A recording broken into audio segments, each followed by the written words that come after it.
Alright guys, सो बड़े लंबे इंतजार के बाद में फाइनली वेनम 2 का ट्रेलर आ चुका है और इस ट्रेलर में क्या क्या है इस बारे में हम बात करेंगे इस वीडियो में। So without wasting any time let's get into it.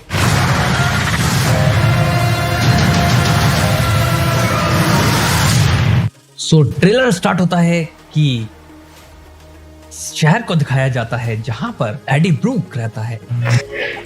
इन्होंने अपने घर की वॉल पर एक पोस्टर लगा रखा है। जो रूल उन्होंने पिछली मूवी में बनाया था वो रूल ये था कि नो ईटिंग पीपल्स, मतलब वैनम को एडी ने बताया था कि उसे इंसानों को नहीं खाना है, बाकी सब खाना है।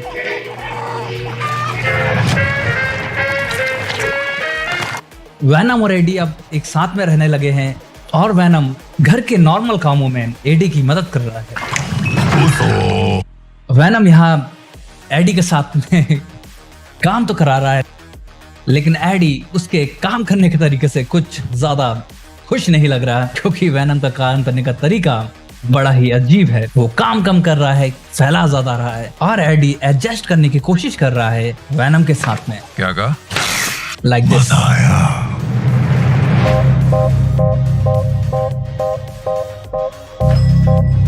Good evening, Eddie. Hello, Mrs. Chen.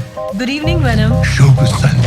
Venom को अब लोग जानने लगे हैं, शहर के लोग भी वैनम को पहचानने लगे हैं। यहाँ पर ये स्टोर की मालकिन जिसका नाम मिस्टर चैन है, इसे भी अब पता चल गया है कि एडी और वैनम दोनों एक साथ में रहते हैं और वो यहाँ पर वैनम को भी ग्रीट कर रही है, जिसका मतलब ये है कि अब वैनम को शहर के लोग भी जानने लगे। शुभ संध्या, मिसेस चैन। हाय, क्या रहा है?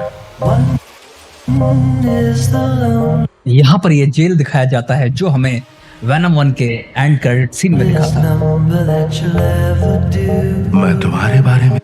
इसके बाद में हमें क्लेटस कैसिडी दिखता है जो अपना एक प्लान तैयार करता हुआ दिख रहा है। इसकी वॉल्स पर काफी कुछ चीजें इसने बनाई हैं वो दिख रही है। सोचता रहता हूँ और ये बोल रहा है कि मैं एडी तुम्हारे बारे में ही सोचता रहता हूँ। ये वही सेल है जहां पर एक जैसे है क्लेटस को रखा हुआ है। यहाँ पर क्लेटस तैयारी भी कर रहा है और प्लान भी बना रहा है एडी से मिलने की।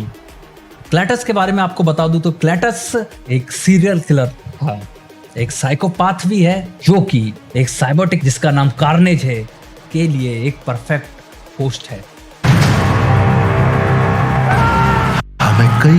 यहाँ पे हमें वैनम दिखता है लोगों को घसीटते हुए, और ये लोग आई एम श्योर कि यहाँ पर वैनम किसी ना किसी को बचा रहा है, क्योंकि वैनम अब एंटी हीरो बन चुका है। वो बुरे लोगों से अच्छे लोगों को बचाता है। फैसले लेने पड़ते हैं।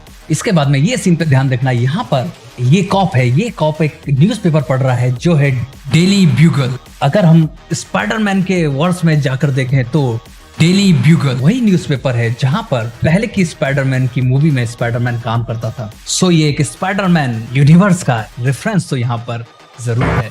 अब अगर इसे थोड़ा स्लो मोशन में देखा जाए, यहाँ पर एक चीज दिखती है, इसी पेपर के अंदर के पेजेस में कुछ लिखा हुआ है। मुझे ऐसा पॉइंट आउट हो रहा है कि ये एवेंजर्स का रेफरेंस हो सकता है, लाइक एवेंजर्स नाइटमेयर और समथिंग रेफरेंस है कि हम किसके साथ आगे बढ़। यहाँ पर हमें एडी ब्रूक फिर से दिखते हैं एनी के साथ में, जिनका रिलेशनशिप अब मुझे लगता है कि आगे बढ़ चुका है।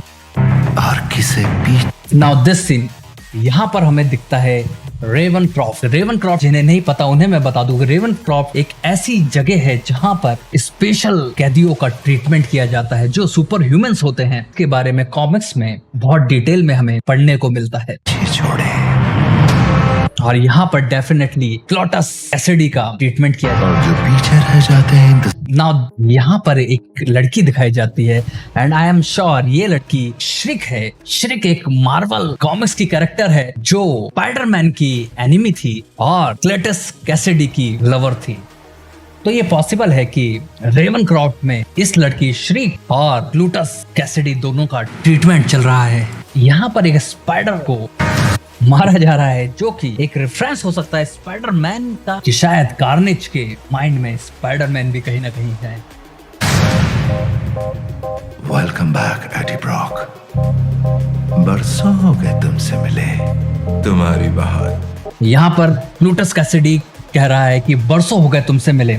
ये रेफरेंस वहां पर जाता है कि अगर हम वैनम की बैक स्टोरी देखें या एडी की बैक स्टोरी देखें, सो एक टाइम पर, एक समय पर एडी भी जेल में था और एडी और क्लूटस कैसिडी एक ही सेल को शेयर करते थे। इसीलिए क्लूटस ने वेनम 1 में एडी को अपने इंटरव्यू के लिए बुलाया था और उसने ये भी कहा था कि वो सिर्फ एडी से ही बात करेगा। और यहाँ पर क्लूटस कह रहा है कि बहुत सालों हो गए तुमसे मिले हुए। वो इसी बात का रेफरेंस है कि लास्ट टाइम ये एडी से तब मिला था, तब ये दोनों जेल की एक ही सेल को शेयर करते थे।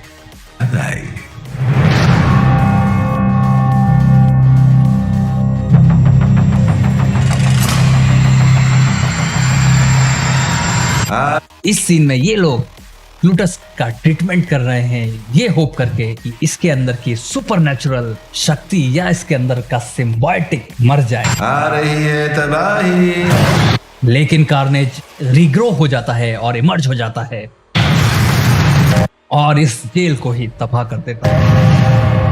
इस सीन में हमें दो लोग आते हुए दिखते हैं। ये ऑब्वियस है कि रेवनक्रॉफ्ट को तबाह कर दिया गया है और ये क्लूटस और उसकी लवर श्रीक है जो जेल से बाहर निकल चुके हैं। इसके बाद में हमें वैनम दिखता है जो कॉप के ऊपर अटैक कर रहा है। ये ऑब्वियस है इसमें कि एडी को जिम्मेदार ठहराया जा रहा है कार्नेज के अटैक। यहाँ पर श्रीक की हमें थोड़ी बहुत पावर दिखती है और कार्नेज का डिस्ट्रक्शन अब शहर पर चालू हो चुका है। तबाही आ रही है। जी हाँ, तबाही आ रही है। ये एकदम सही डायलॉग बोला गया है।